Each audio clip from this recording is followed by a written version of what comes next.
இன்னும் சில அறிவியலிகள் திமுக போல வெற்றி பெறுவோம்னு பகல் கனவு காண்றாங்க. திமுக போல் வெற்றி பெற திமுக போல் உழைப்பும் அறிவும் தேவை.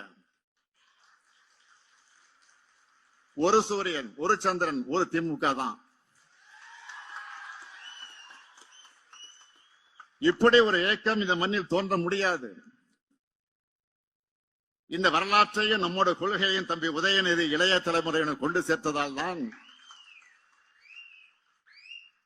சேர்க்கிற காரணத்தால் தான் இளைஞரணி செயலாளராக அவர் பொறுப்பேற்றதிலிருந்து லட்சக்கணக்கான இளைஞர்களை கழகத்திற்குள்ள கொண்டு வந்திருக்கிறார். அவங்களுக்கு பாசறை கூட்டங்களை நடத்தி இருக்கிறார். முரசுரையினுடைய கடைசி பக்கத்தில் பாசறை பக்கமாக மாற்றினார். கொள்கைகளை பரப்ப முத்தமிழ் பதிப்பகத்தை தொடங்கினார். தொகுதிதோறும் கலைஞர் நூலகங்களை திறக்கிறார். உங்களை போன்ற இளம் பேச்சாளரை உருவாக்கி இருக்கிறார்.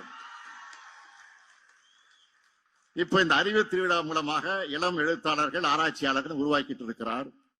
இதுதான் தந்தை பெரியார் செய்த பணி, பேரறிஞர் அண்ணா செய்த பணி, கலைஞர் செய்த பணி, நான் விரும்பும் பணி. இதை உதயநிதி செய்கிற காரணத்தால் தான் தந்தை என்பதை விட இந்த இயக்கத்தோட முதன்மை தொண்டன் என்ற வகையிலே நான் பெருமகிழ்ச்சி அடைகிறேன்.